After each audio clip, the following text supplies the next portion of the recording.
Italia l'ho vista.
Brexit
Party.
it 45%?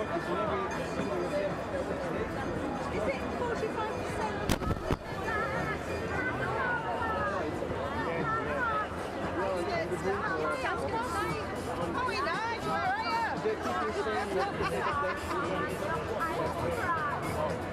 Then now, hold my head high and you see me. Somebody new. I'm not that chain of little person still in love with you. Just expect me to be free. Now I'm saving all my loving for someone who's loving me. Go around, go. Walk out the door.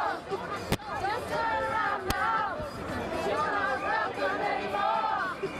We always try to let her be with the light. Did not crumble. Did not lay down and die. I will survive. Oh, as long as I know how to love, I know I'll stay alive. I've got all my life to live.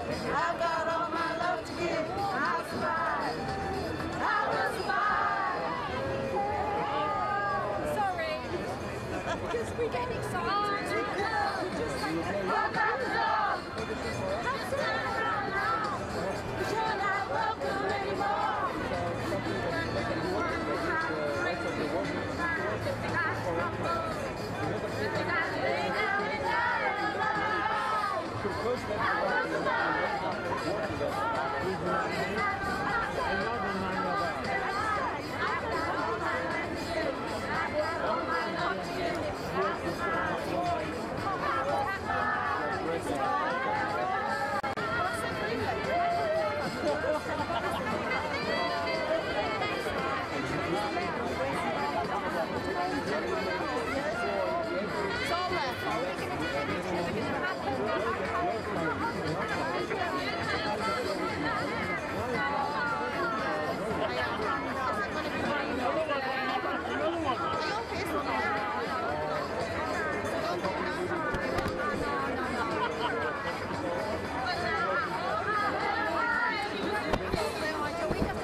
When Britain applied to join the original 6 founding members of the European Economic Community, join the common market that is, French President Charles de Gaulle vetoed it alone twice. He said Britain was incompatible with Europe. It was 1973 when Prime Minister Edward Heath finally dragged Britain, some kicking and screaming, into the continental community of protest for capacity. He said we will find a great cross-fertilization of knowledge and information not only in business but in every other sphere. The Yes was launched by the Labour Home Secretary Roy Jenkins, who shared the platform with fellow big cheeses and the Tory.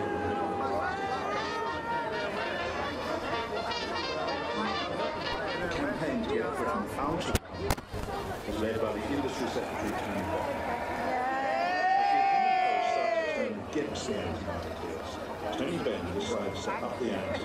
It's 500,000 jobs lost and a huge increase in food prices at a stroke caused by the common market. Well, let's put it. In 1975, John Mills was one of the organisers of the No campaign, setting up meetings across the country as the campaign neared its climax, with a debate at the Oxford Union. Mrs. Castle was up against two of the most senior Europhiles, Ted Heath and the Liberal leader, Jeremy Thorpe. They lured us into the market, the mirage of the market miracle. Only refused as passionately and sincerely as she does. May we assume that if the vote is yes, she would not stay on to administer those policies as a minister? If the vote goes yes, my country will need me to save it.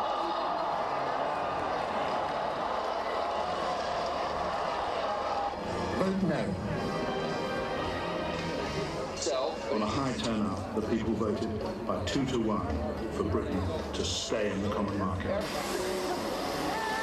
Centre of discontent was Margaret Thatcher's chance to seize power in 1970.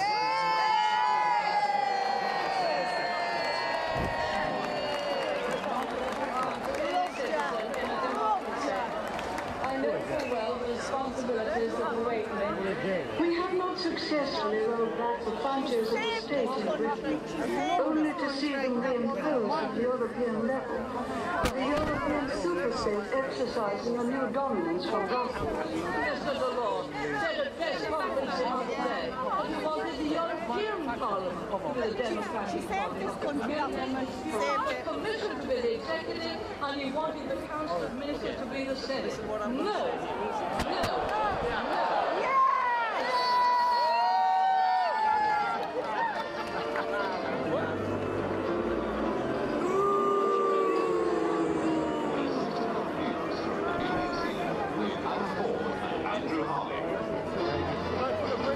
Good evening. The headline is blow these up and let them go. I've just done them, I've just got rid of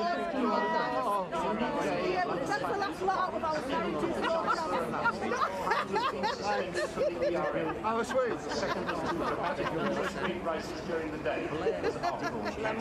The government has concluded that Britain's best interests are served by suspending our membership of the exchange rate mechanism.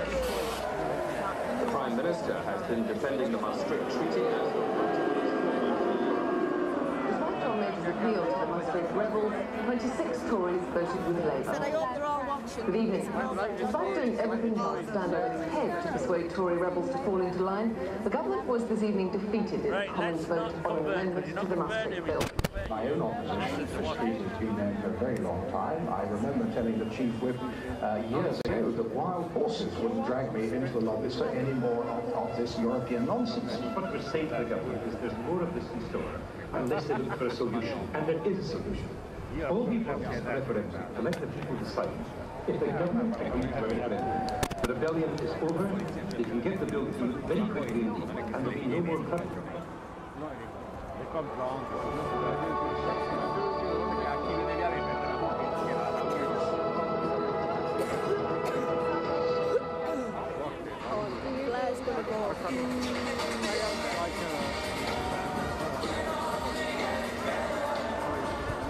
Britain's future is in its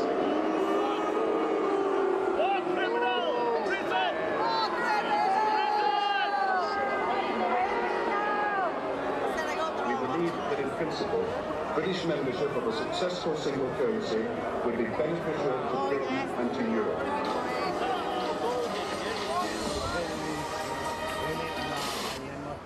If you want to have freedom, which is necessary, you've got to fight for it. Ben Joseph, who founded the referendum party, arriving looking extremely cheerful. That party. But none of the parties have a mandate from this election to take us into a federal Europe, because they have all campaigned against it. What started as a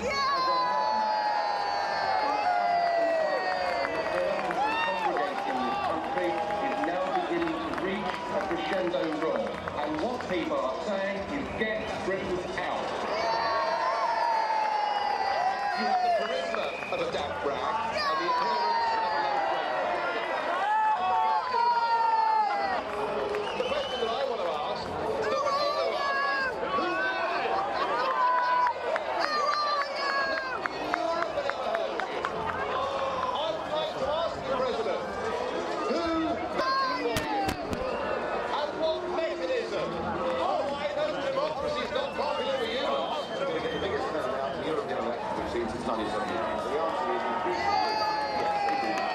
People realise that Europe, whether you like it or not, is really, really A political earthquake may sound like hyperbole, but however you describe it, victory for a party without an MP or a council leader is unprecedented.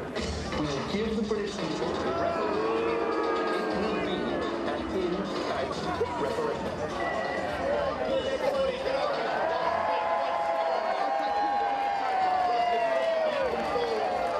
I've got to go where we're going. Where's going that way? The Tories breaking on independent United Kingdom.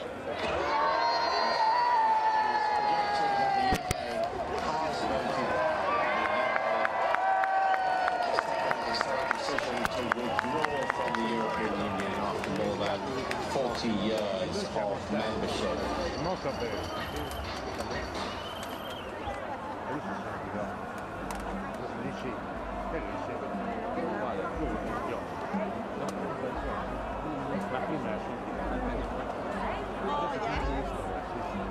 Oh, brown reds. Oh.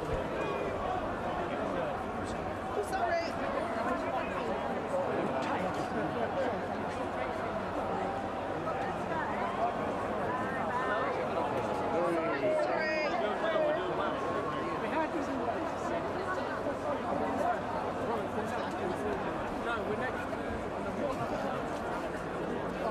You just told us because I'm trying to hold this and the other things. Sorry. He was angry then. He was angry. I think he was angry. Quite angry. He was only holding you.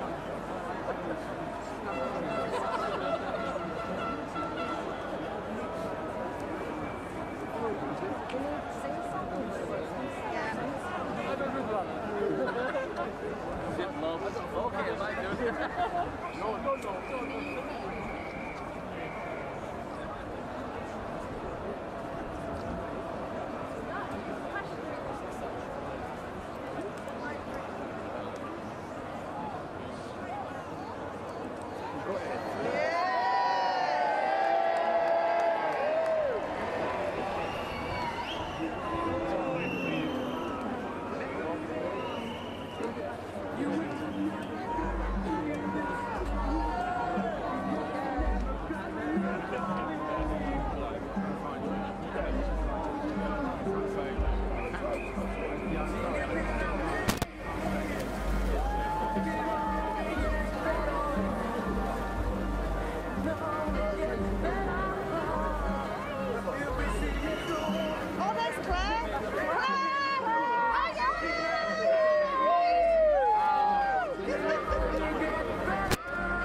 BBC One, it's 9 o'clock.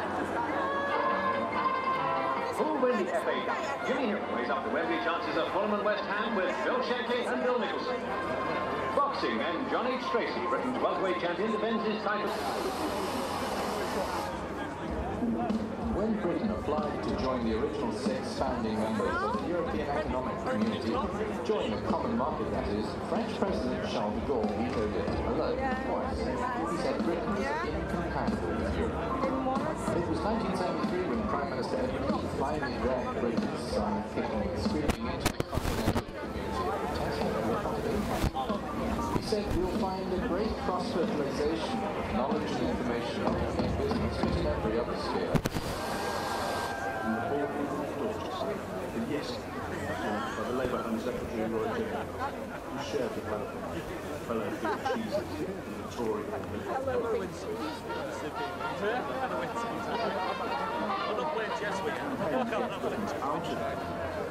led by the Industry Secretary Tony Benn.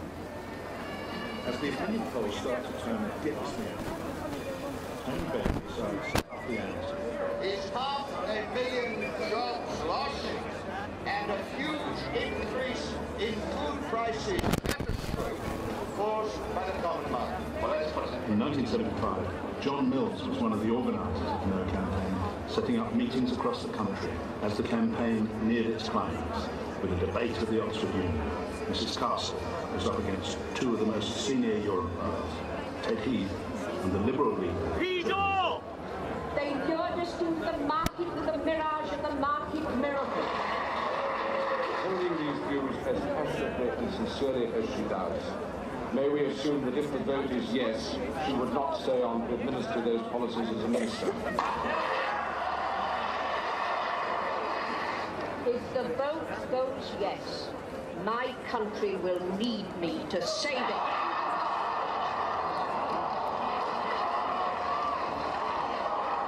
Vote no. On a high turnout, the people voted by 2-1 for Britain to stay in the common market. The winter of discontent was Margaret Thatcher's chance to seize power. In 1979, she called a vote of no confidence against the government. She won. The greatest honour that can come to any citizen in a democracy. I know full well the responsibilities that await me. We have not successfully rolled back the frontiers of the state in Britain, only to see them reimposed at the European level, with the European superstate exercising a new dominance from Brussels. Mr. Delors said at a press conference the other day that he wanted the European Parliament to be the democratic body of the community, he wanted the Commission to be the executive, and he wanted the Council of Ministers to be the Senate. No! No! No!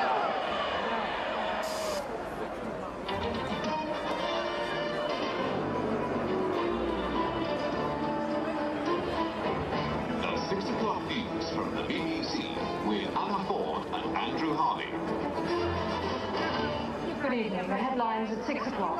The government raises interest rates twice in one day to 15%. A unique day in London's financial markets ended with the Chancellor announcing that the pound was being suspended from the ERM, and that the second of 2 dramatic interest rate rises during the day was after all cancelled.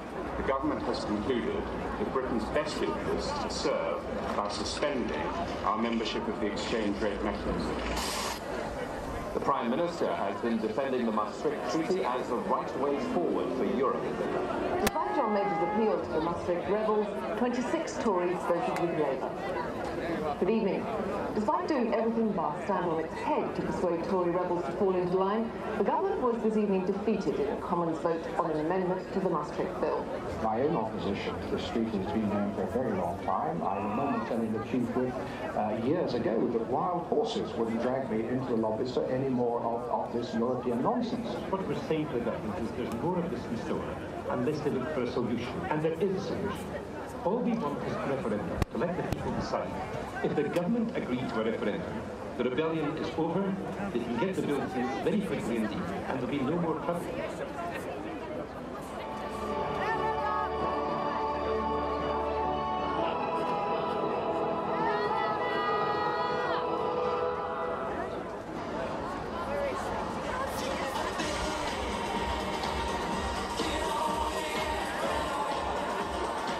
Britain's future is inextricable. That to get the best out of Europe, we must make the most of our strength and influence within Europe. We believe that in principle, British membership of a successful single currency would be beneficial to Britain and to Europe.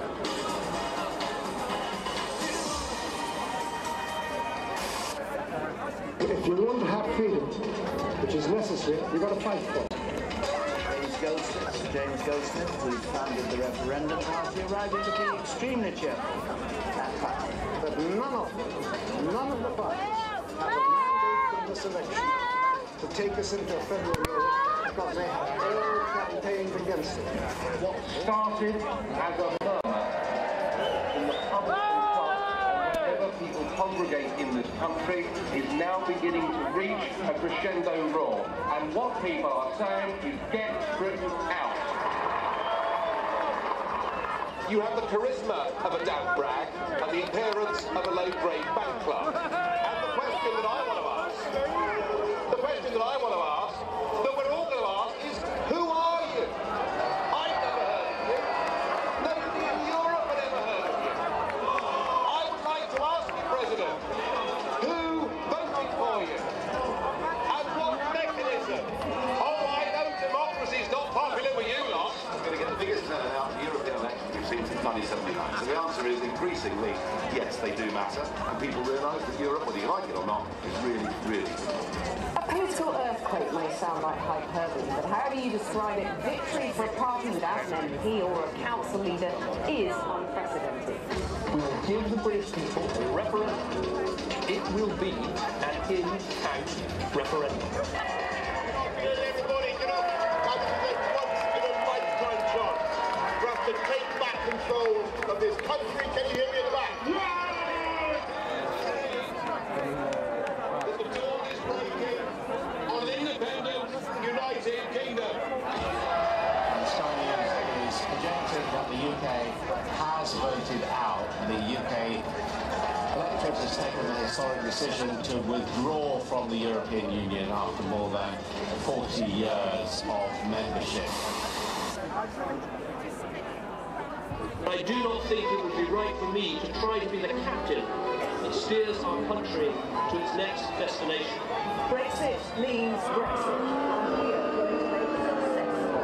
We will leave, but we'll leave on the 29th of March 2019. The 29th of March, 29th of March, 29th of March, the 29th of March, 29th of March, 29th of March, the 29th of March. Good evening. Today is Judgment Day. May this Brexit deal and her apprenticeship hang by the flimsiest of threads. We're going to London to stop the Brexit betrayal. I fear that the betrayal that we've seen over today's date will probably be repeated on the 12th of April. If that means we have to fight the European elections, let me tell you, I will fight them. Speaking as a voter, I'd like to say I voted for both of them parties throughout my life. I'm very eager to vote for the party that I think will do the best job in the next 4 or 5 years. I'm starting to be fast. I'm not too sure about your lot. People are up to them, they really are. You see what's happening for the last. I did actually, rather stupidly, for a moment, believe that we'd won. Nigel Farage's Brexit Party first out of the blocks, campaigning for Euro elections on the day we were once supposed to leave Europe. A new party with a familiar face. Nigel Farage, jubilant as his Brexit Party bagged 29 seats at the European elections.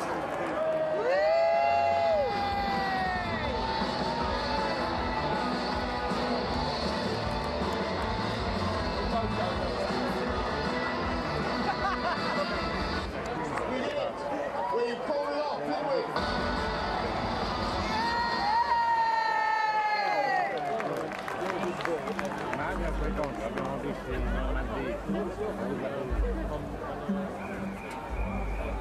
Yeah, top first of all. said, "Mark the point, are you missed it?" No. So I said, "No, I've only had 3 wines all day, saving myself." He's put 3. No, I was frightened I went myself.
Please welcome to the stage, Richard Tice.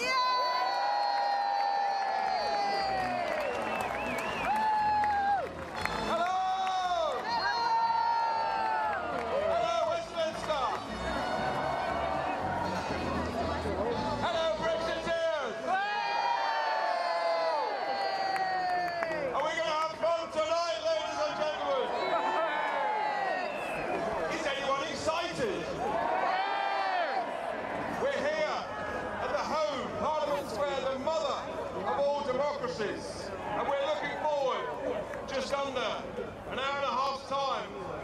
Guess what, ladies and gentlemen? We leave the European Union. We've got an action-packed programme this evening, including lots of audience participation with some patriotic songs. Because, of course, we're all Democrats. And the big winner here, ladies and gentlemen, let's remember, is democracy. It's democracy that prevailed over the establishment. It's democracy that prevailed over big business and project fear. It's democracy that prevailed over much of the mainstream media. So democracy is the big winner, ladies and gentlemen. And we've got to be honest, it's taken a while, hasn't it? 3.5 years. But we're here now. We've all got joyous recollections during that period. For me, the big moment was on referendum night. As the results came in, the Sunderland roar. That was the moment. My second big recollection, when I knew Brexit was definitely going to happen, we just didn't know when, was when the Brexit Party won the European election. We can look forward with hope, with ambition, with enthusiasm, with excitement to a brand new future as an independent, sovereign, proud, and above all, confident nation. And confidence is a massively important thing. And what better way to kick off this evening's programme with a confident, huge rendition of Land of Hope and Glory. So I want to give a massive welcome to the stage, and I can't sing, let me tell you. So we've got three fantastic singers. Please welcome to one of our MPs, the leader of the MPs, Anaya Falari-Iman, and the young Brexiteer, Shanti. Give them a big round of applause.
introduction.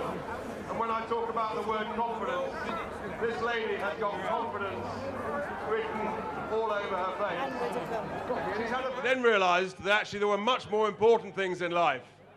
Maybe she thought she should be a celebrity dancer. But then her real calling was when she phoned up Nigel and said, I need to come and join the Brexit Party. She's a wonderful woman, an incredibly tireless worker. Please give a huge, huge welcome, Anne Widdecombe.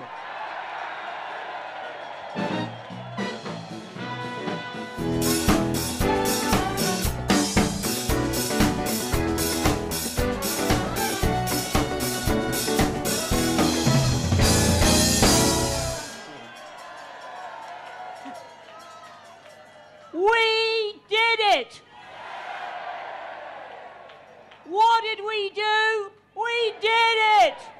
Now, once more, let them hear that in 10 Downing Street. We did it! And if we hadn't done it, Britain would not be now embarking on a future as a free country. But there is still lots more to do, because for the next 12 months, there is going to be a major negotiation. And Mrs. von der Leyen says that there's going to have to be a level playing field. There will be no level playing field.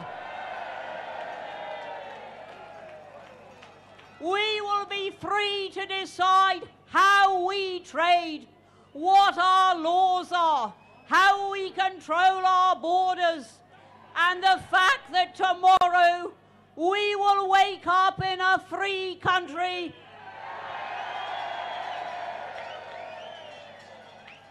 is due to the Brexit Party.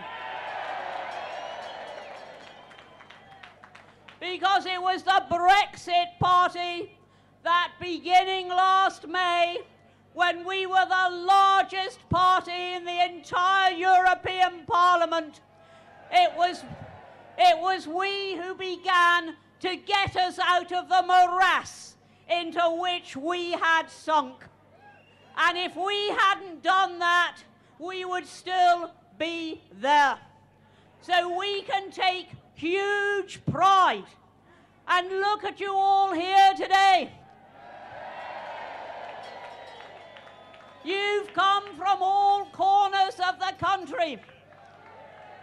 From Sunderland, from Barnsley, from Wales, and somewhere here are my colleagues from Plymouth. And our strength lies in the fact that there are so many people, quiet people, ordinary people, people who don't want to be politicians, but who do want to live in a free country and who see nothing wrong with patriotism.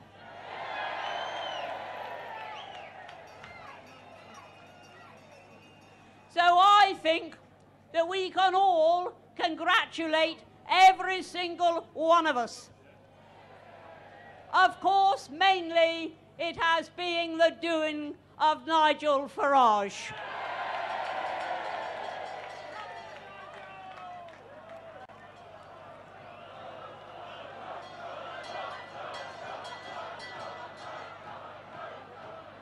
I had enough after 7 months. He's been doing it for 25 years. So, ladies and gentlemen, tomorrow we will wake up in a free country with a glorious future. And we can be confident, dash it, we're the world's 5th largest economy. We don't need anybody to prop us up or to tell us what to do. And of course we want to cooperate and to have good relations, but there is a difference. between a sovereign state and a super state, and we will never be part of their super state. So thank you. Thank every single one of you here for what you've done. Now today, let us rejoice in the day that the Brexit Party made. Well done, Anne. Isn't she great? Give a massive thank you to Anne Widdecombe. Whoa! She is amazing. Tireless energy, hugely important figure, as is our next speaker. From the world of celebrity dance, we move swiftly to the pub. Because, ladies and gentlemen, our next speaker, he's the largest publican in the country. He's a fantastic businessman, a great entrepreneur, an example to us all. And again, he's worked tirelessly through the last few years to battle for the cause of Brexit. And it's not easy for someone running a big business, but he's took on the rest of the multinationals. He's an absolute star. Please give a huge, huge welcome, Mr. Tim Martin.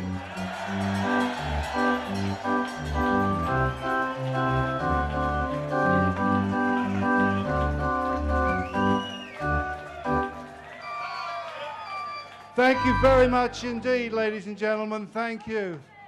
It's been a fantastic effort by everyone here. It's been a fantastic effort by millions of people at home. I want to say as well, fantastic by Nigel, Richard and the Brexit Party. I want to mention a couple of other people because it was a very broad church. Kate Hoey and Frank Field did a fantastic job in the Labour Party. Jacob Rees-Mogg and Mark Francois, Steve Baker, a lot economists for free trade. Quite a few academics were brave enough to go against the trend. Robert Toombs, Noel Malcolm, and a few others. They did very, very well. But most of all, thank you to you all here. It's been fantastic. I've just got a couple of little messages. I want to give a message to our the European people. This was not a vote against them. This was a vote against the EU institutions. The people of Europe are our friends and allies.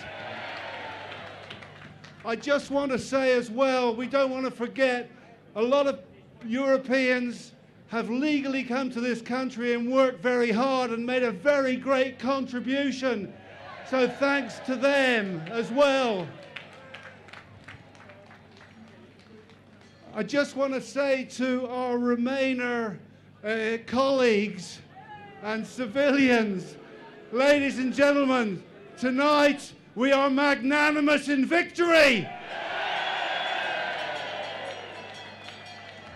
And our message to our Remainer friends is, let's stay friends.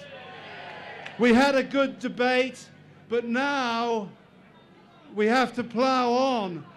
I want to just say two things. One is, we did understand what we voted for.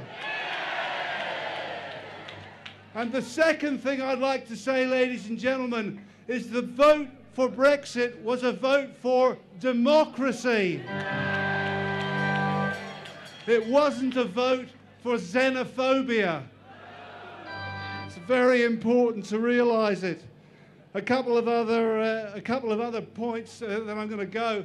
But the big worry I have at the moment is a lot of people are saying we must have a deal.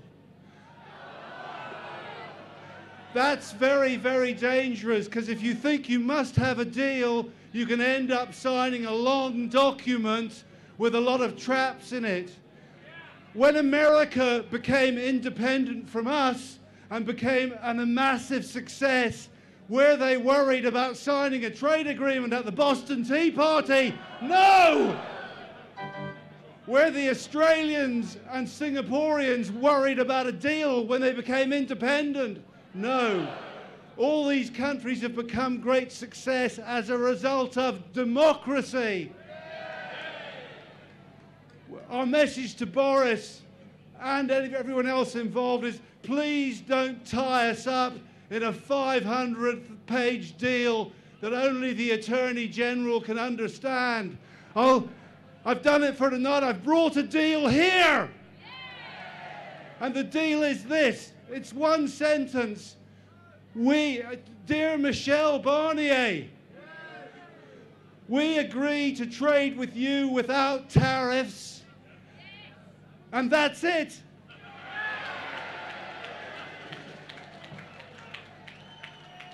Ladies and gentlemen, thank you very much indeed. Appreciate all your work. Have a great day. Have a great evening. Thank you very much. Isn't it great?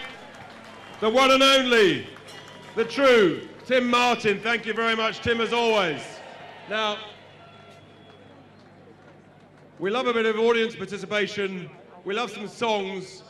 And there is, of course, one song in particular by a very, very special singer. Some of you may have already guessed. His name starts with D. And D stands for Dominic. I wonder if the other Dominic is listening in number 10. But please, ladies and gentlemen, give a huge, massive, raucous welcome, the one and only Mr. Dominic Frisby.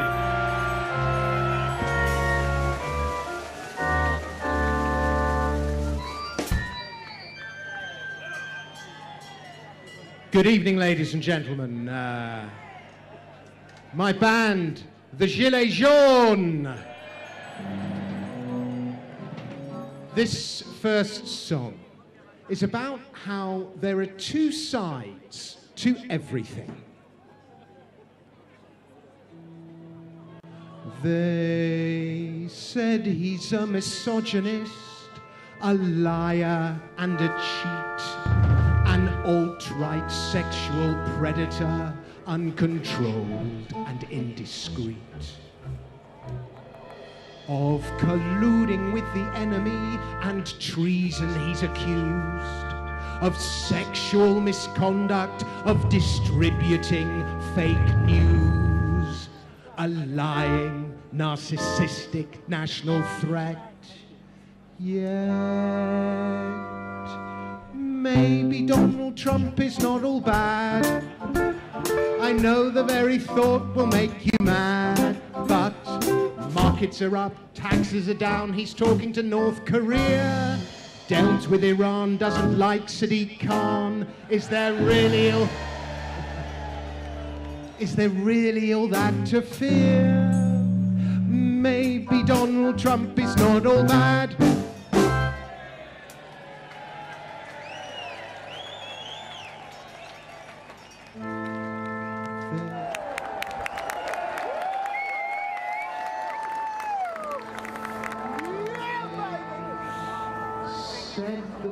And impartial, and at times even inspired.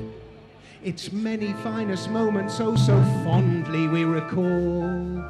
This cherished national treasure that is loved by one and all. It educated, it informed, it entertained. All the same, maybe we should rethink the BBC. Why do we need state-supplied TV? It's oh so pious and riddled with bias. Could its programs be any blander? Don't watch it, you say, you've still got to pay for this statist propaganda. Why should the license fee be mandatory?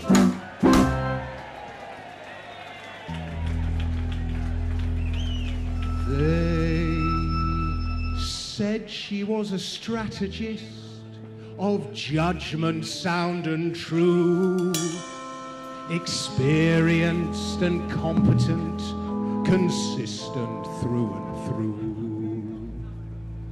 Though lacking in charisma, she is forceful and refined, a strong and stable leader for these dark and dangerous times. This shrewd operator has it so well planned.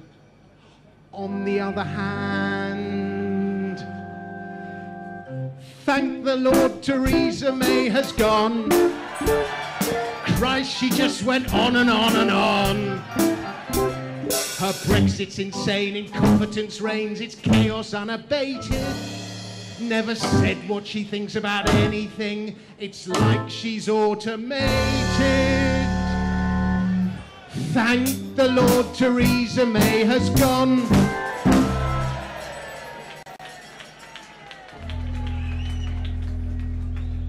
Now, ladies and gentlemen, we move on to our second song of the night. And this is a song I think you all know. However, we have a slight problem. This song involves a lot of industrial language.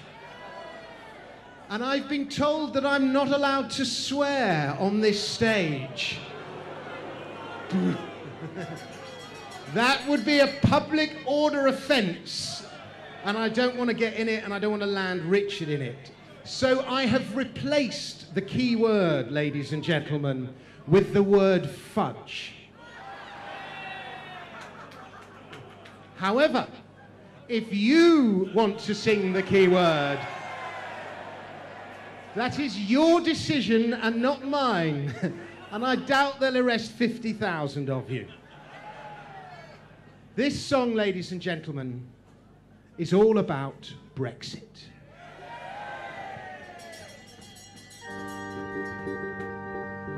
On the 21st of June in 2016, the people of the United Kingdom and Gibraltar went to vote on an issue that for some had been burning for years. The question in full and unaltered was, and I quote, should the United Kingdom remain a member of the European Union or leave the European Union?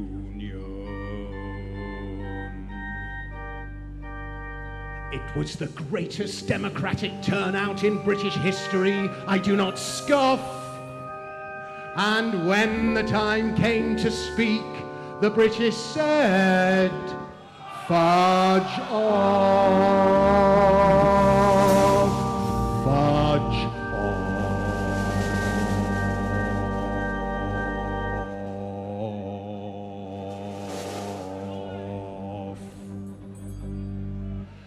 Campaigning had gone on for many a month, with debate and discussion on many a front. They'd argued, they'd fought, they had smeared and pulled stunts.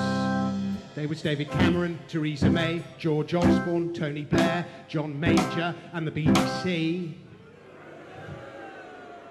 The British told them to fudge off, 17 million fudge offs. If you vote to leave, you'll lose your job. If you vote to leave, you'll lose your home. The ensuing recession will last for years.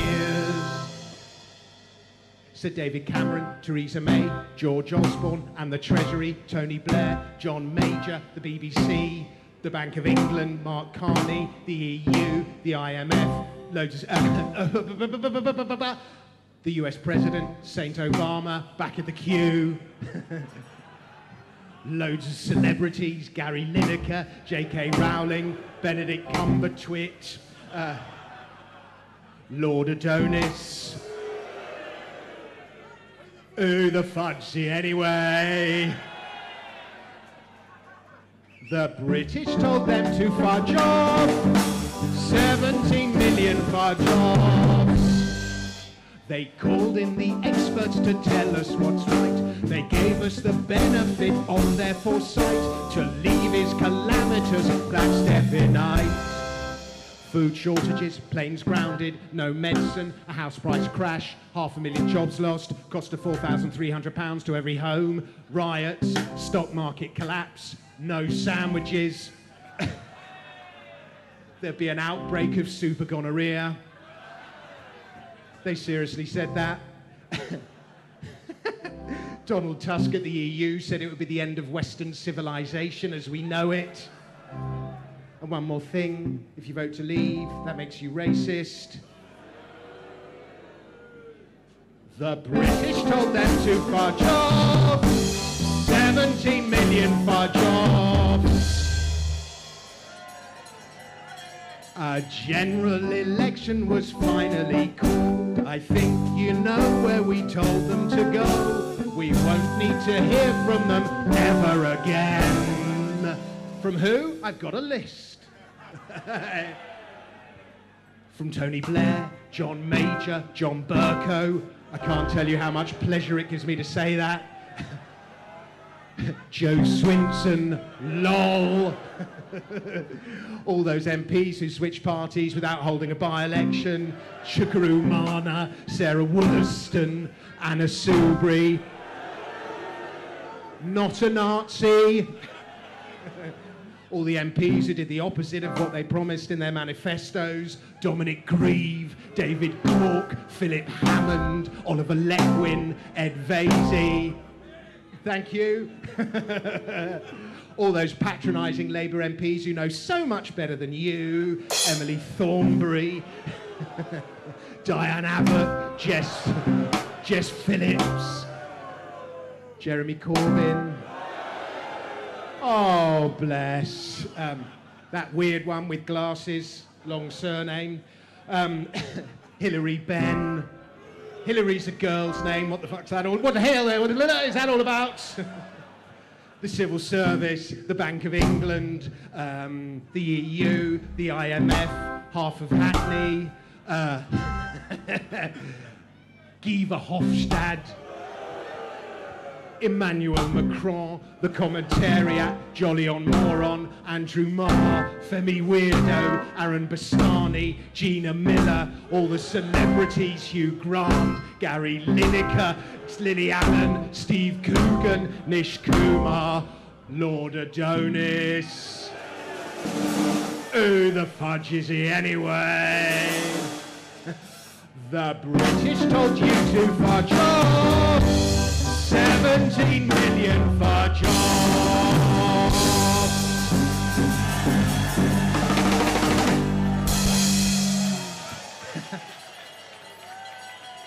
Thank you. Thank you, ladies and gentlemen. Thank you. Dominic, give him a big round of applause, and his band. Fantastic. Well, that warmed us up, didn't it? So now, ladies and gentlemen, our next speaker is quite unique because he's been battling to leave the European Union since 1975. Our John Mills, he was part of the campaign, he led the campaign in '75 to leave the common market. So he's got a bit of experience about this. And that's why it's so wonderful that the chairman of Labour Leave, who's been battling so hard, utterly committed to this cause, he was also chairman of Vote Leave. He's here with us this evening. Give a massive welcome, John Mills.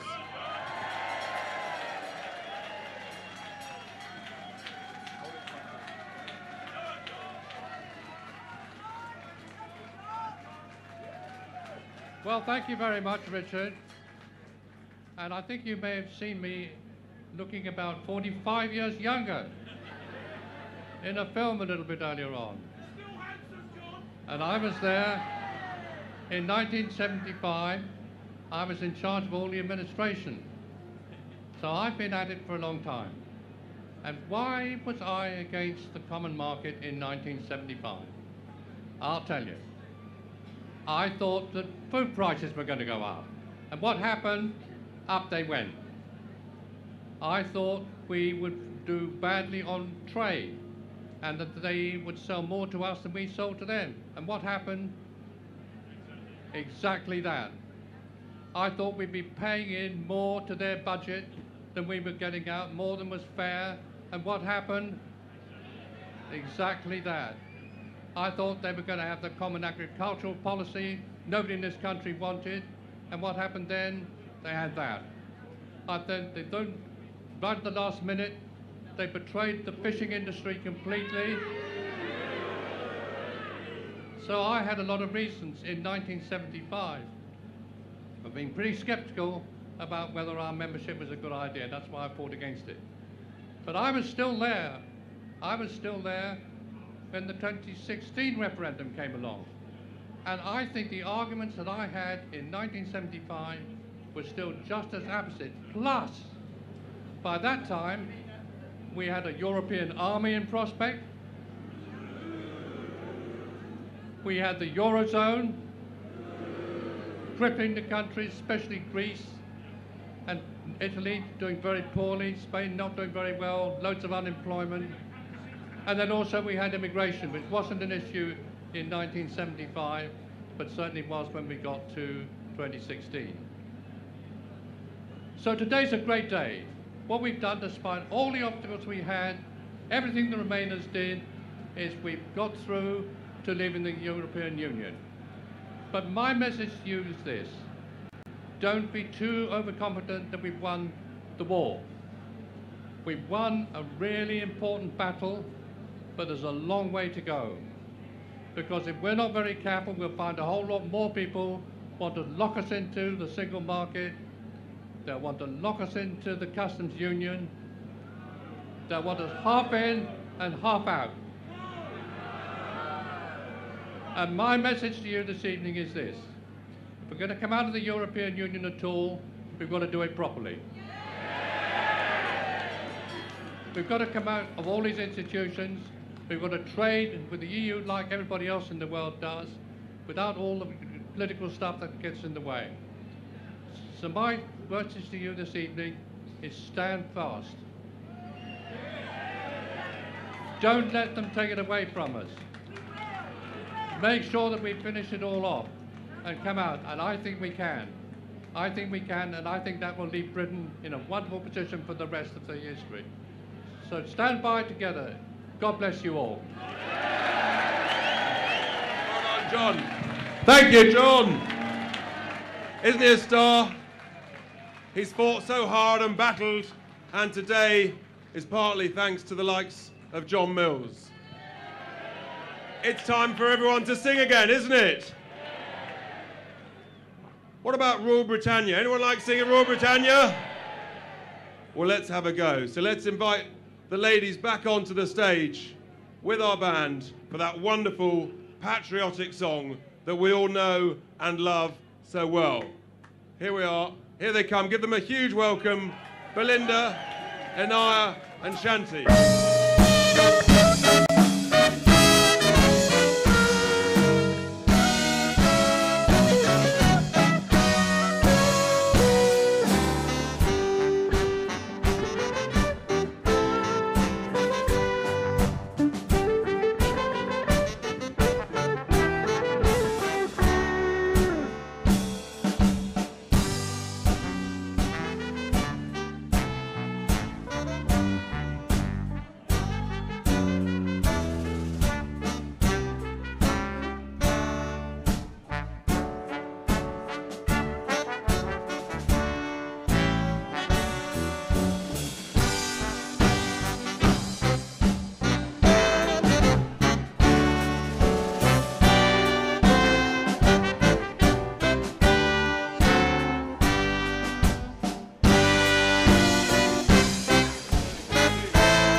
fantastic, aren't they great? Give them a huge round of applause.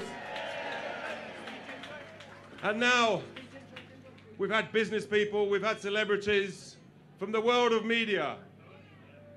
We're not interested in some of the radio channels except one. There's a very special person who's brilliant on talk radio. She gets up very early and she entertains us with considered comments, always very thoughtful. Please give a massive, massive welcome, the one and only Julia Hartley-Brewer.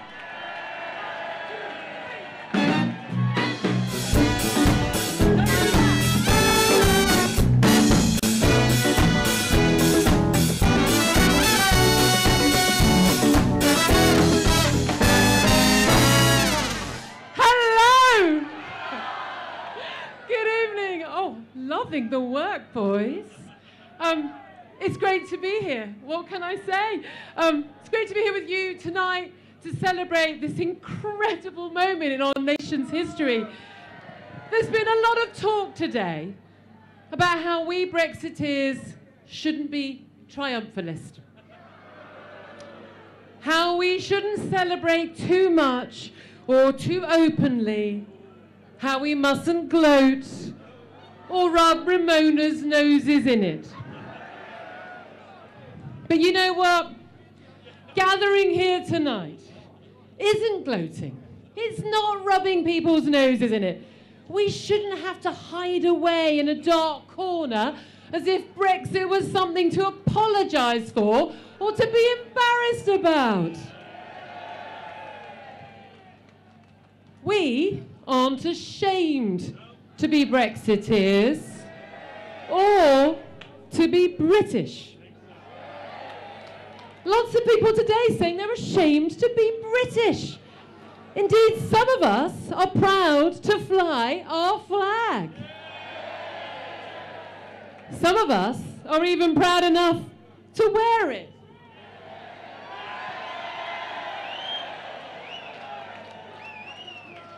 It was a bit more Old Spice than Ginger Spice. I've got another dress on underneath. Just saying. Look, we have been a nation divided since 2016, but it didn't have to be that way. And we can end all of that division tonight at 11 p.m. Now is the time for us to all come together. Now, whether you voted for Brexit, which I have a funny feeling quite a lot of us did, or whether you didn't vote for Brexit, whether you love Brexit or whether you hate Brexit, that doesn't matter anymore. All we ask of you, however you voted, is that you accept the democratic mandate for Brexit to happen. And tonight, we hold out, as Brexiteers, the hand of friendship to you and to ask you to join us in celebrating tonight. Because tonight isn't just about Brexit. It isn't about leaving the EU. It's about celebrating our democracy. Because when 11 p.m. comes, that isn't the end of Brexit. It's just the start. Everything's stuck together.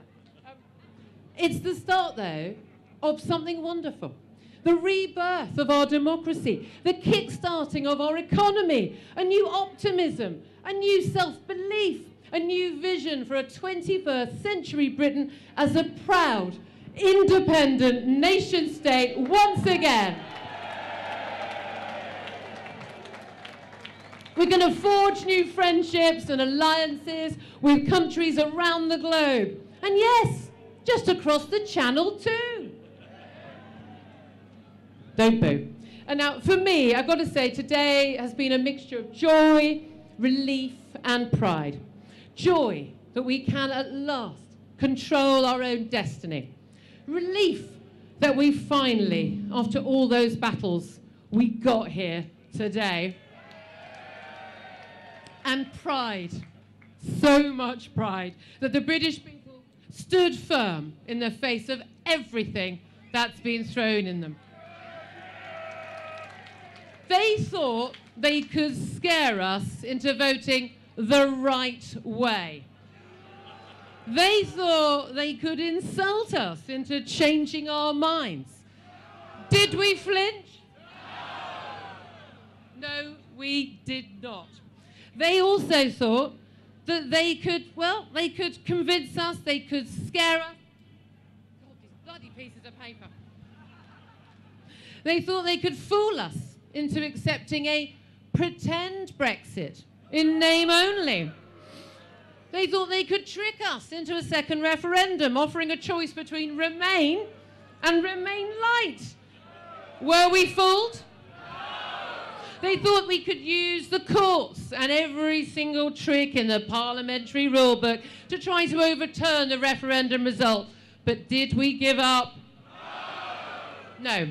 We stood firm. We refused to believe their lies. We refused to take no for an answer. We refused to be ignored. Today, more than 3.5 years after our votes were counted in June 2016, our voices have finally been heard. And we will never be silenced again. There are so many amazing people who made this day happen.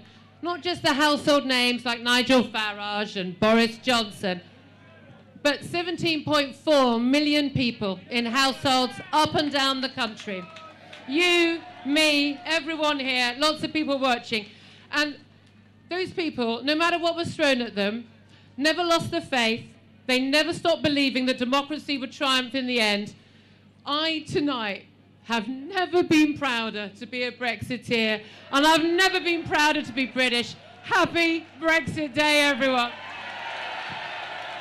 Thank you, Julia. Isn't she wonderful? Whoa! Julia Hartley-Brewer, thank you very much indeed. We've only half an hour left, ladies and gentlemen, before the big moment. But please now, again, she's a businesswoman and from the world of media. She works for the Pledge for Sky TV. Please give a huge welcome, Michelle Dewberry.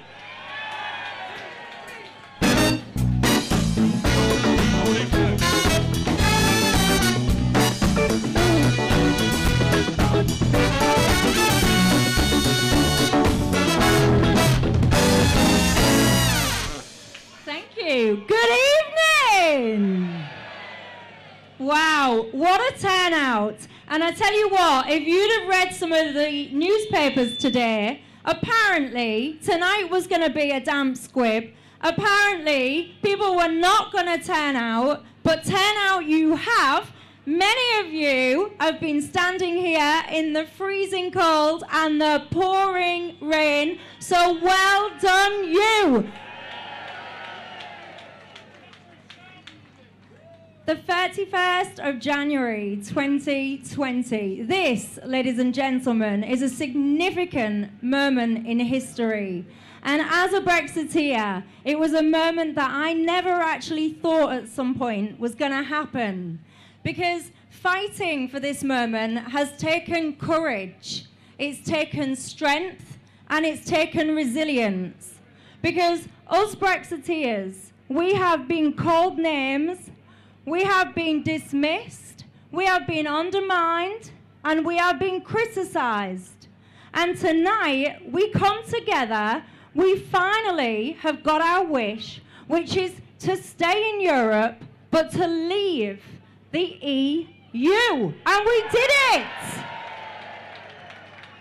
We did it! And as you look around the Parliament Square, you'll see some statues. And among them, you will see leaders, previous leaders of countries from, believe it or not, outside of the EU. We've got places like India, US, the South Africa, and it's a timely reminder that there is a world outside of the EU. And in that world is a world of opportunity. And after 11 o'clock tonight, there will be no such thing as leavers and remainers. Because after 11 o'clock tonight, we are all leavers. Yes, we are. And I will keep this very simple. And I think we should end on a nice note with a 3 cheers to our future of opportunity, to our freedom, and to the fact that democracy prevailed. So let's have 3 cheers to leaving the EU and our future. Hip hip! Hip hip! And one last one, hip hip! Congratulations, ladies and gentlemen. Tonight is not about those people in that building over there. It is not about the elites. It is not about the establishment. It is about you guys and the 17.4 million people that fly their flags and celebrate our independence and our freedom. Thank you. Thank you, Michelle. What a fantastic, fantastic speech. Uplifting, positive, enthusiastic. And our next speaker, ladies and gentlemen, he's also fought for decades to leave the European Union. He was often a lone figure in the House of Commons. During the referendum campaign, he created and ran the group Grassroots Out. He's without question got the brightest, most garish tie in the House of Commons. Please give a massive welcome, Mr. Byrne Mp.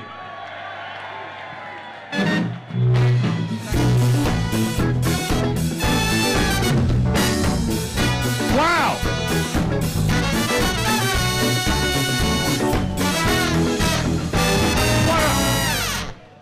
Wow, what a wonderful evening. In less than an hour, we're going to leave the European Union superstate. I've been waiting 30 years for this. The establishment wanted to keep us in a costly, undemocratic and wasteful federal Europe. 2 million people from the EU came and lived and stayed in this country whether we wanted them or not. We gave the European Union more than £211 billion. And what did we get in return for it? Nothing! But tonight, we end the free movement of people. We stop paying the European Union billions and billions of pounds each and every year. We will make our own laws in our own country. Each and every year. We will make our own laws in our own country, judged by our own judges. Tonight, we take our country back.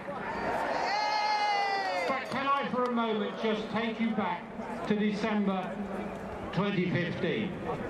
At that time, the establishment said we must stay in Europe. David Cameron and the government said we must stay in Europe. The Labour Party said we must stay in Europe. And of course, the BBC said we must stay in Europe. Tom Perstott, the MP for Corby, Councillor Helen Harrison and myself thought, we British people want to leave. Let's have a grassroots campaign to get us out. And that's how we formed Go. And we met a whole lot of extraordinary people during that campaign who agreed to put their political differences to one side. We had the great Kate Hoey from Labour, the superb Grand Stringer from Labour.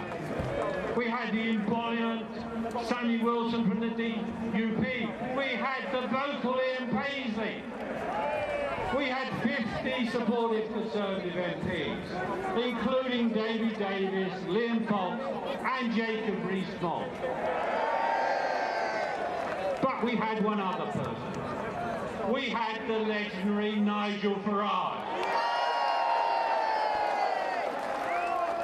And I tell you that no single person has done more for Brexit than Nigel Farage. As Tom and I and Helen toured the country, we went to England, Scotland, Wales, Northern Ireland and even Gibraltar. And when we went to the meetings, people people took thousands and thousands of Go leaflets to deliver. They organised street stalls. They organised canvassing. And it's true that people like Kate, Sammy, myself, Helen, Tom, helped to deliver Brexit, and of course Nigel. But the real people, who I'm so very grateful for and to, were the individuals who from those grassroots out meetings went out and campaigned to deliver Brexit. I believe what they did made the difference between winning and losing that referendum.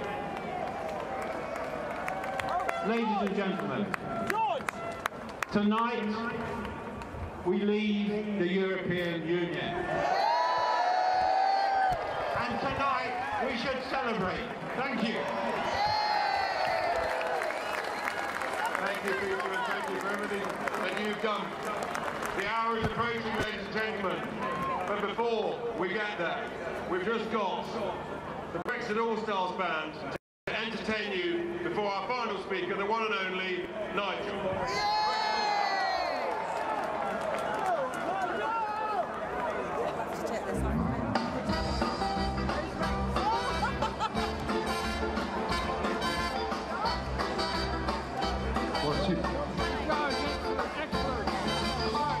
It's not unusual to be loved by anyone. Come on, people. It's not unusual to have fun with anyone. But when I see you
There's one person we've not yet heard from. I wonder who that is. He is, of course, the person who's fought the longest for this great cause. Over 25 years. He's had all sorts of abuse and vitriol and challenges, but his determination, his courage,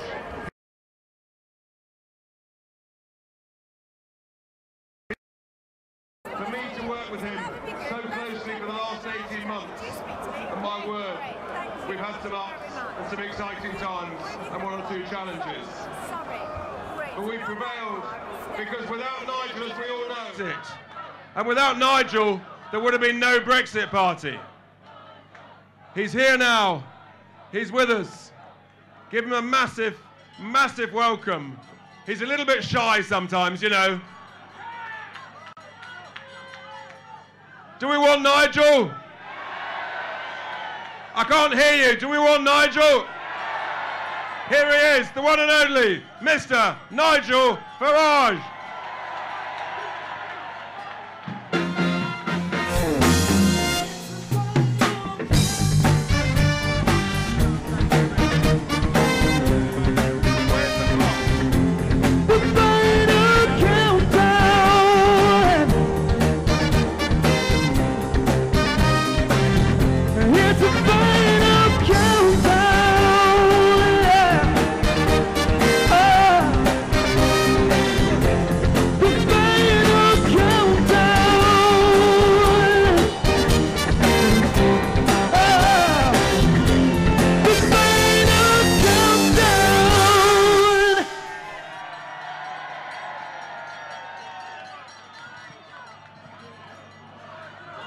Good evening, London! In just 14 minutes' time, something truly remarkable is going to happen. Something that I've fought for 27 years. And something that many thousands of you gave your time, love, and money for. We faced an establishment that never even wanted to listen to us. An establishment that never wanted that referendum to take place. An establishment that has tried for 3.5 years to frustrate the will of the greatest democratic mandate ever seen in this country.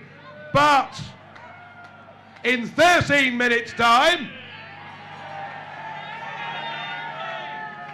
we will leave the European Union!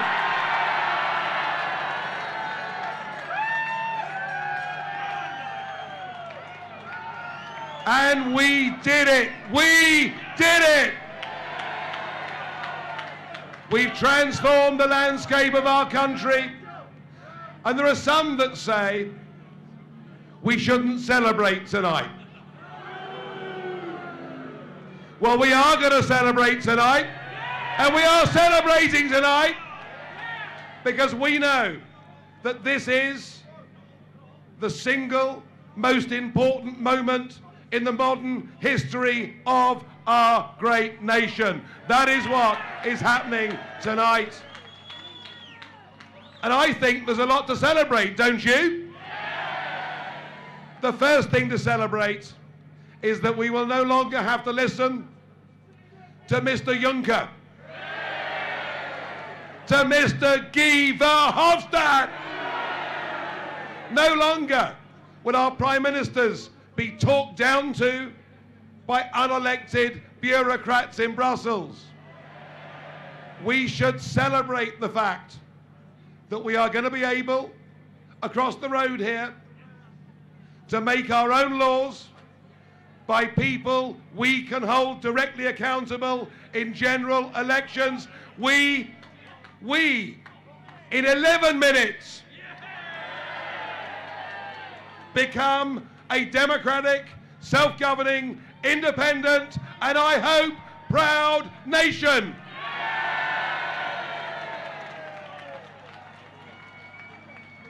And we should celebrate that in 10 minutes' time, we're getting there, aren't we? 3.5 years was a long time. 10 minutes doesn't sound too bad to me. We should celebrate the fact that, freed from the constraints of the European Union, we once again will be able to find our place in the world. We are able to re-engage with the Commonwealth, with America, with our friends all over the world. It will be a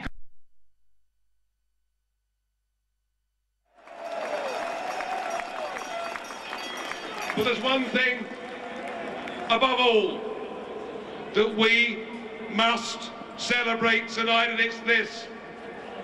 The only reason we're here tonight is because Westminster became utterly detached from ordinary people in this country. And those people started to speak. Those people started to rise. Those people forced a referendum. Those people forced a general election. And those people, despite all the flaws in our system, for the first time in history, the people have beaten the establishment, and that we must celebrate.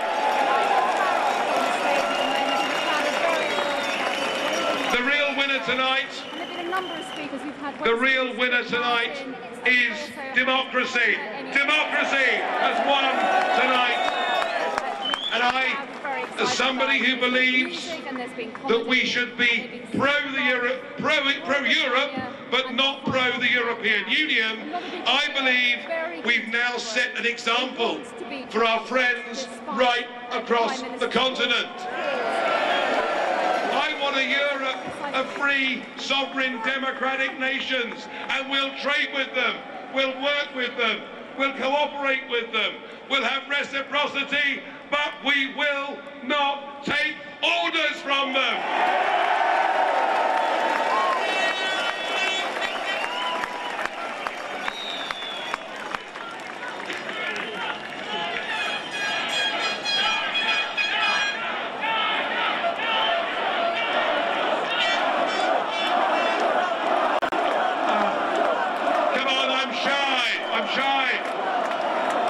I'm shy, but thank you.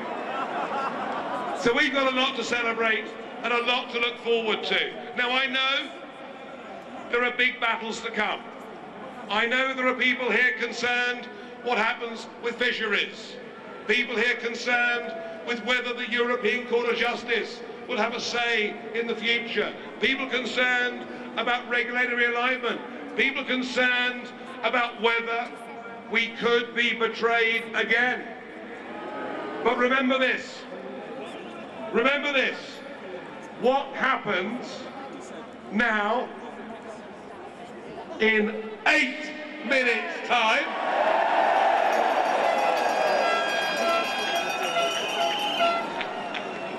What happens in 8 minutes' time marks the point of no return. Once we have left, we are never, ever going back.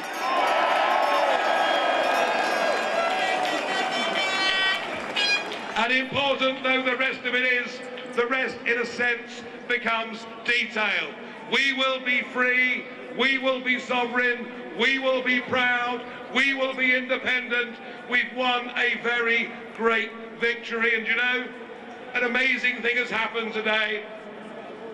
Tony Blair. But I'm going to surprise you. I really am going to surprise you. Tony Blair has said today, there is no point looking back. We've made a decision. We are leaving the European Union, and we must work together to make it a success. How about that? How about that? A crowd of Brexiteers cheer Tony Blair. How about that? Because what is happening is our country is now uniting. Our country is coming together. Nearly everybody, even Lord Mandelson this morning, accepted this is happening. There are some, of course, who struggle. This is the new 50p coin.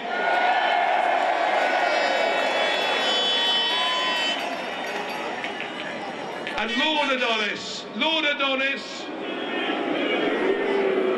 who, as somebody said earlier, who is he anyway? Lord Adonis says he won't use the new 50p coin, but you know what?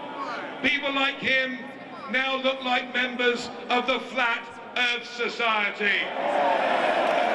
The fact is that the war is over. We have won!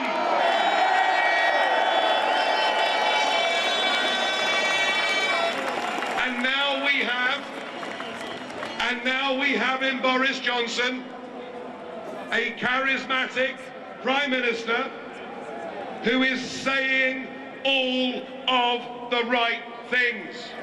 All of the right things. I never believed I would ever see a Conservative Prime Minister say any of the right things. But he's saying all of the right things. And in many ways, our hopes and our trust are now bound up with what Boris Johnson does. We want him to keep to his promises. We want him to make us free. And I promise you that I and all of you will keep him, won't we? We will keep him to his promises. Who knows?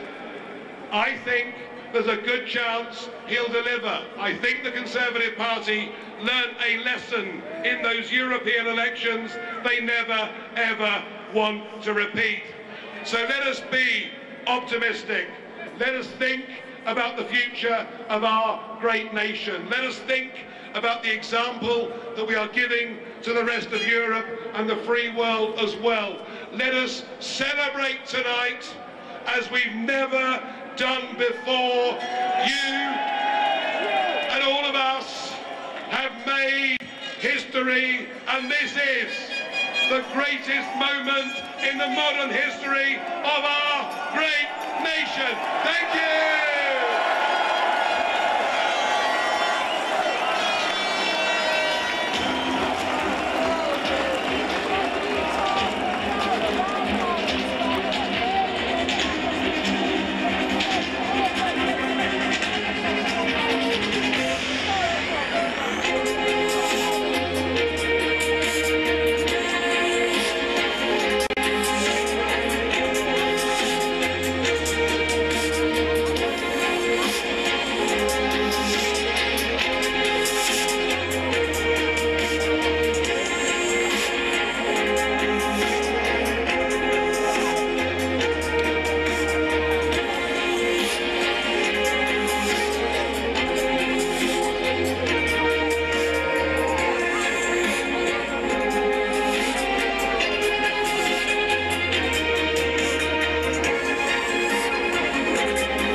ready for the national anthem. Hang on. He needs to cut it. Wow! 2. Now, ladies and gentlemen, it's the national anthem.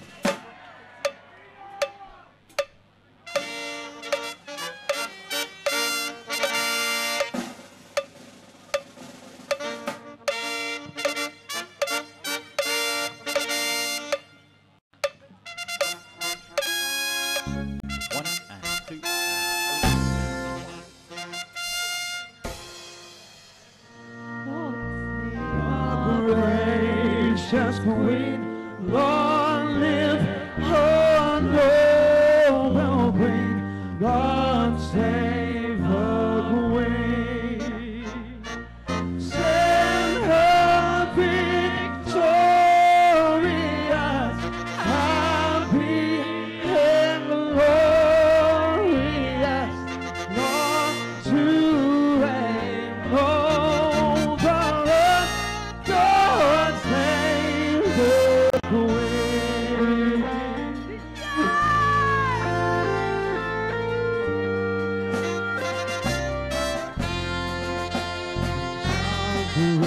Gracious Queen, long live our noble Queen. God save the Queen. Send her victorious, happy and glorious, long to reign over us. God save the